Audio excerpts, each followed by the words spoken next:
തെരഞ്ഞെടുപ്പ് കഴിഞ്ഞതിന് ശേഷം ഉദ്യോഗസ്ഥരെ കൊണ്ട് മുഖ്യമന്ത്രി നിയമവിരുദ്ധമായ കാര്യങ്ങൾ ചെയ്യിപ്പിക്കുകയാണെന്ന് മുസ്ലിം ലീഗ് സംസ്ഥാന ജനറൽ സെക്രട്ടറി പി.കെ. കുഞ്ഞാലിക്കുട്ടി ആരോപിച്ചു. ഇത്തരം കാര്യങ്ങൾ നടപ്പിലാക്കരുതെന്ന് തങ്ങൾ ഉദ്യോഗസ്ഥരോട് ആവശ്യപ്പെട്ടതായും കുഞ്ഞാലിക്കുട്ടി ജിദ്ദയിൽ പറഞ്ഞു.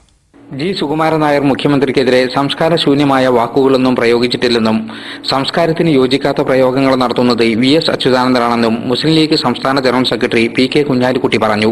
നിയമവിരുദ്ധമായ കാര്യങ്ങളാണ് തെരഞ്ഞെടുപ്പ് കഴിഞ്ഞതിന് ശേഷം മുഖ്യമന്ത്രി ഉദ്യോഗസ്ഥരെ കൊണ്ട് ചെയ്യിപ്പിക്കാൻ ശ്രമിക്കുന്നതെന്നും ഇത്തരം കാര്യങ്ങൾ നടപ്പിലാക്കരുതെന്ന് തങ്ങൾ ഉദ്യോഗസ്ഥരോട് ആവശ്യപ്പെട്ടതായും കുഞ്ഞാലിക്കുട്ടി ജിദ്ദയിൽ പറഞ്ഞു. മാത്രമല്ല, ഉദ്യോഗസ്ഥന്മാരോട് ഞങ്ങൾ പറഞ്ഞു, നിയമവിരുദ്ധമായ കാര്യങ്ങളൊന്നും നടപ്പിലാക്കണ്ട. ഞങ്ങൾ പറയേണ്ടിയൊന്നും വന്നില്ല. ഉദ്യോഗസ്ഥന്മാർ എന്നെ പറഞ്ഞു. ഉദ്യോഗസ്ഥന്മാർക്ക് ഉത്തരവാൻ കൊടുക്കുകയല്ലേ. പഴയ ഓർമ്മക്ക് കടലാസ് കൈ പിടിച്ച ഉദ്യോഗസ്ഥന്മാരിങ്ങനെ കുറുക്കൻ ആമ കിട്ടിയ വരുന്നോട്ട് എന്താ ചെയ്യുന്നത്?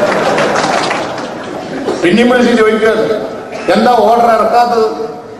സർ, തെരഞ്ഞെടുപ്പ് കഴിഞ്ഞു, ഞാനാ ജയിക്കാന്നറിയില്ലല്ലോ, വന്നിട്ട് പോരെ. നാളെ 10 മണിയാകുമ്പോത്തിന് ഇവിടെ വരണം. ഉദ്യോഗസ്ഥന്മാര് പണിയൊപ്പിച്ചോളൂ. നേരെ ചെന്നിട്ട് കേൾക്കാത്ത നിയമവിരുദ്ധമായ ഓർഡറുകൾ തരുന്നതുകൊണ്ടാണ്, അതുകൊണ്ട് പറ്റൂല എന്ന് പറഞ്ഞു. കേന്ദ്രത്തിൽ ശക്തമായ സമ്മർദ്ദം ചെലുത്തിയിട്ടാണെങ്കിൽ പോലും പ്രവാസികൾ നേരിടുന്ന എല്ലാ പ്രശ്നങ്ങൾക്കും UDF ഗവൺമെന്റ് പരിഹാരം കാണുമെന്നും പി.കെ. കുഞ്ഞാലിക്കുട്ടി പറഞ്ഞു. ജിദ്ദ KMCC ഒരുക്കിയ സ്വീകരണ ചടങ്ങിൽ സംസാരിക്കുകയായിരുന്നു അദ്ദേഹം. അബ്ദുസമദ് സമദാനി, KPA മജീദ്, MC മായിൻ ഹാജി തുടങ്ങിയ നിരവധി നേതാക്കൾ പരിപാടിയിൽ സംബന്ധിച്ചു. ക്യാമറമാൻ ജിഹാദിനോടൊപ്പം Jaleel Kannamakalam, Asianet news, Jeddah. Muslim League general secretary PK. Kunhalikutty ജിദ്ദയിലെ അൽ അബീർ മെഡിക്കൽ സെന്ററിൽ സന്ദർശനം നടത്തി. Al Abeer group chairman Alungal Muhammad അദ്ദേഹത്തെ സ്വീകരിച്ചു.